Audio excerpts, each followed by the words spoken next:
Hi guys, welcome to our channel rising classes. आज इस video के अंदर हम डिस्कस करने वाले जो एजुकेशन पॉलिसी के अंदर चेंज हमें देखने को मिला है वो कॉलेज एजुकेशन सिस्टम के अंदर, हायर एजुकेशन सिस्टम के अंदर कितने सारे चेंजेस हुए, तो उनके मेन पॉइंट्स को समझेंगे। तो चलिए देखते हैं, डिस्कस करते हैं जो चेंजेस हमें देखने को मिलने वाले हैं।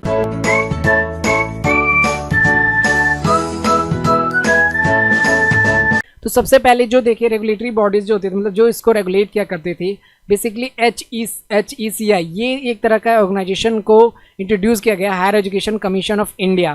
ठीक है, इसको अब ये रेगुलेट करेगी हमारे दूसरी तरह के, जैसे कि फंडिंग हो गया, एकेडमिक स्टैंडर्ड सेटिंग हो गई, एक्रीडेशन हो गई, ये सारी चीज़ें अब कौन रेगुलेट करने वाली है? HECI।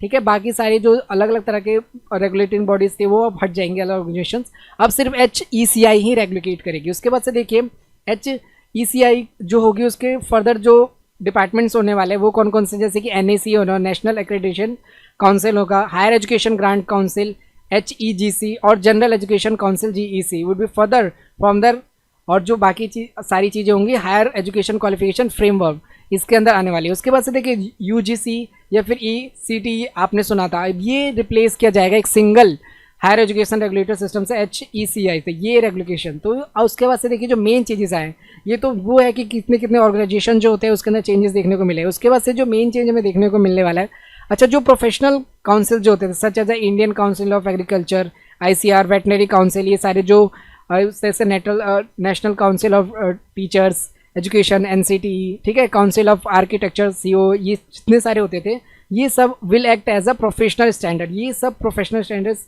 बॉडीज के द्वारा मतलब काम करेंगे, सेटिंग, मतलब इसको ये डिपार्टमेंट हैंडल करेगा। तो increase GER in higher education, देखिए जो हायर एजुकेशन है वो आज के टाइम में क्या बहुत कम लोग कर पा रहे हैं। जैसे कि एक डाटा है वो 2018 के अकॉर्डिंग 26.3% लोग ही हायर एजुकेशन को कंप्लीट कर पाते हैं।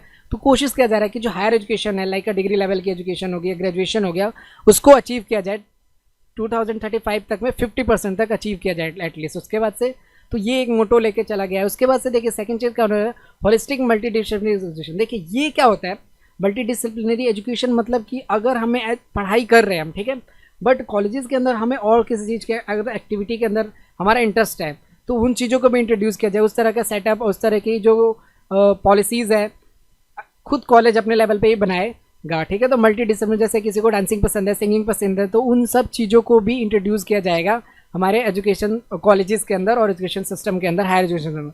उसका देखिए restricting of UG and PG degrees, जैसे देखिए रिस्ट्रिक्टिंग मतलब जैसा कि एक टाइम था, एक मतलब इस तरह की पॉलिसीज आउट ऑफ इंडिया भी चल रही हैं कई देशों में, कि जैसा कि मानो आप क्या कर सकते हो, मल्टीपल एंट्री और एग्जिट, मतलब कि नॉर्मल जैसे एक आपको आपने पढ़ाई स्टार्ट करी 4 साल की डिग्री, लाइक BTech का एग्जांपल लेते हैं, तो अगर आप 4 साल कंप्लीट करोगे तब आपको डिग्री मिलती है। बट अब ऐसा नहीं होगा। जैसे मान लो आपको एक लाइफ टाइम पीरियड मिलेगा, जिस टाइम पीरियड में आप क्या कर सकते हो, या तो 1 साल के लिए रेस्ट ले सकते हो, जैसे कि आपने 2 साल पढ़ाई करी, या फिर मे भी 1 साल पढ़ाई करी, कोई फाइनेंशियल इशू आ गया या फिर किस तरह का प्रॉब्लम आ गया, तो आप 1 साल के लिए रेस्ट ले सकते हो कॉलेज से। ठीक है, फिर उसके बाद आप आगे कंटिन्यू कर सकते हो। बट ये क्या होंगे, इसके कुछ ना कुछ स्टैंडर्ड्स होंगे और कुछ ना कुछ टाइम लिमिट होगा। ऐसा कुछ नहीं होगा कि जैसे मान लो आप 100 साल बाद आ रहे हो या कुछ सालों बाद जा रहे हो अपने मर्जी से कि अब डिग्री करना है या फिर मुझे अब पढ़ाई अपनी कंटिन्यू करते हो, तो ऐसा कुछ नहीं होगा।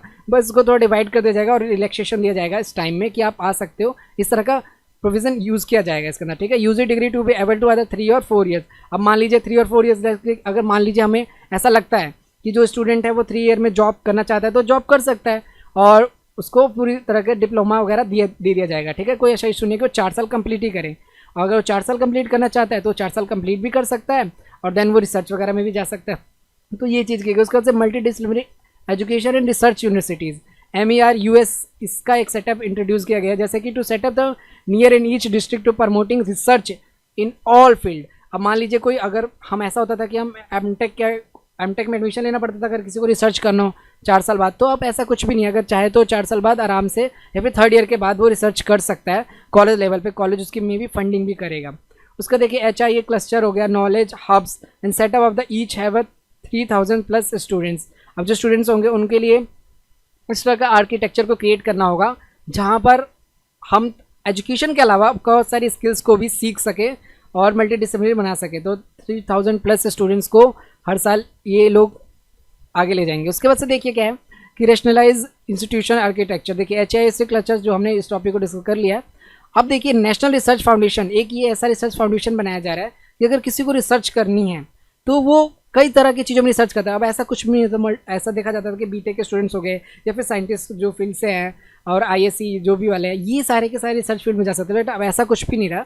अगर वो कोई आर्ट्स से है या फिर सोशल साइंस है या फिर किसी और ब्रांच से भी है तो वो भी रिसर्च फाउंडेशन के अंदर जा सकता है। ये बेसिकली फंडिंग वगैरह करेंगे, उसकी देखरेख करेंगे और उसको फ्रीडम है कि वो भी रिसर्च कर सकता है। ऑल यूनिवर्सिटीज़, सारी यूनिवर्सिटीज़ को परमिट दी जाएंगी, ठीक है। उसका फाइनेंशियल सपोर्ट किया जाएगा। जो privilege students, under privilege students हैं, उनको जो भी लाइक का मेरिट बेस पे दे दिया जाए या फिर रिजर्वेशन पॉलिसीज़, ये तो अभी कंफर्म नहीं हुए, बट उन्हें फाइनेंशियल सपोर्ट दे दिया जाएगा इस कुछ इस तरह से एनएफ के द्वारा।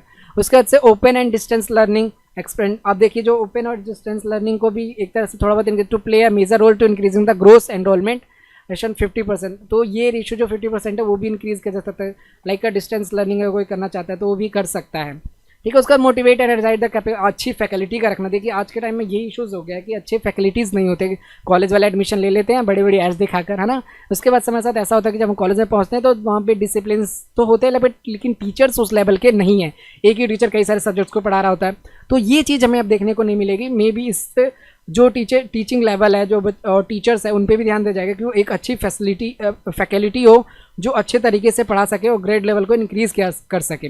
तो टीचर्स की कैपेबिलिटी को भी ध्यान दिया जाएगा। अब उसके बाद से देखिए रेगुलेटरी बॉडीज, उसका effect of governance and leadership, इस तरह के जो प्रोग्राम्स है लाइक कि देखिए अगर मान लीजिए कोई कॉलेज अपनी मनमानी कर रहा है और वो अच्छे टीचर्स नहीं रख रहा है, इनकी रूल्स को फॉलो नहीं कर रहा, जो नए रूल्स आए हैं, तो और वो अपने ग्रेड लेवल को इंक्रीज़ नहीं कर रहा, जैसे अपग्रेड राइज किया जाएगा, जैसे ग्रेड दे दिया जाएगा।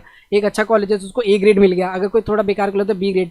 लेकिन हर कॉलेज को ये कहा जाएगा कि आप क्या करिए, बेस्ट करिए और अपने ग्रेड को इम्प्रूव करिए। अगर आप ए पे हैं तो ए प्लस पे जाइए, बी पे तो ए पे जाइए। तो इस चीज़ को इंट्रोड्यूस किया जाएगा। HIES जो होगी इस चीज़ को मैनेज करेगी।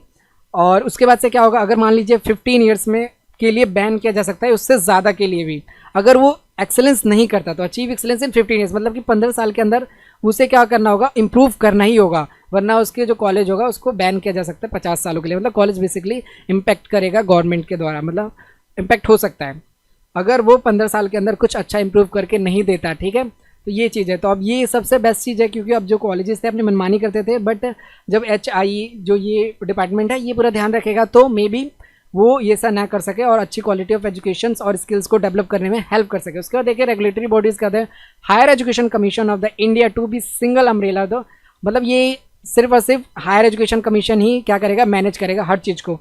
3-4 जो चीज़ें हुआ करती थी वो सब हटा दी गई हैं, सिर्फ एक रेगुलेटरी बॉडी रहेगी HEC, ठीक है। HECIS जो है ये सिंबल, ये चीज़ रहेगा।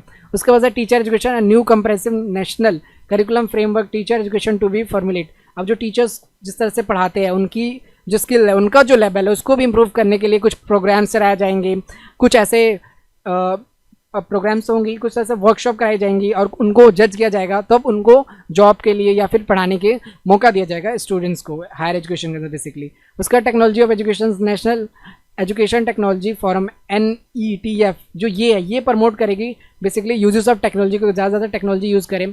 और एक इस तरह का ट्रेंड भी आने वाला है कि हम क्या करा देंगे कि जैसे कि यहाँ के स्टूडेंट जो होते हैं बाहर पढ़ने के लिए जाते हैं, वो स्टूडेंट्स क्या करेंगे, अब हमारे इंडिया में भी आके पढ़ सकते हैं, कम से कम दाम पे, कम से कम फीस पे वो स्टूडेंट को पढ़ने का मौका मिलेगा कि वो भी हमारे यहाँ पर आके पढ़ सके। इससे देखिए बेसिकली बहुत ज़्यादा बेनिफिट होगा। अगर वो यहाँ पे आएंगे तो हमारी इकोनॉमी बूस्ट होगी और कल्चर भी रिप्रेजेंट होगा। ये चीज़ें होंगी, जैसे हमारे यहाँ के स्टूडेंट पढ़ने जाते हैं बाहर, जॉब के लिए बाहर जाते हैं, हम हमेशा ये कहते हैं कि इंडिया में ये खराबी है, ये बेकार है, तो कहीं ना कहीं उन चीज़ों को थोड़ा बेस्ट करने की और बेहतर करने की शुरुआत की गई है। उसके बाद से देखिए adult aim to achieve 100% youth adult literacy in 2030। 2030 में हम पूरा ये 100% ऐसा मानते हैं, ऐसा एम है कि हम सारे यूथ को 100% यूथ को एजुकेट कर देंगे, लिटरेसी दे देंगे। एटलीस्ट हायर एजुकेशन दे ना दे, लेकिन लिटरेसी लेवल तो अच्छा कर ही देंगे। उसके बाद प्रमोशन ऑफ इंडियन लैंग्वेज। अब ऐसा भी होगा कि HIS जो डिपार्टमेंट है वो कई सारे जो मदर टंग होते हैं, जैसे कि किसी की बंगाली हो गई, गुजराती हो गई, भोजपुरी हो गई, ये सारे के सारे जो मदर टंग हैं उनमें भी उनको भी प्रमोट किया जाए। अगर कोई जो E-लर्निंग हो गया प्लेटफॉर्म, जैसे मान लो कोई पढ़ाया जा रहा है, मोस्ट ऑफ दी जो कोर्सेज होते हैं वो इंग्लिश या हिंदी में होते हैं, बट अब चाहेंगे कि वो रीजनल लैंग्वेज में भी हो और रीजनल लैंग्वेज से बच्चों का इंटरेस्ट बढ़े। तो ये जो छोटे कुछ पॉइंट्स थे जो चेंजेस देखने को मिले मैं गाइज को, तो आप और भी अगर देखना चाहते हैं और जो इसका PDF देखना चाहते हैं बेसिकली, तो आप डिस्क्रिप्शन में लिंक है, आप देख सकते हो। अगर आपको सच में इंफॉर्मेटिव लगा तो प्लीज़ चैनल को सब्सक्राइब कर दीजिए, लाइक कर दीजिए। Thank you so much guys.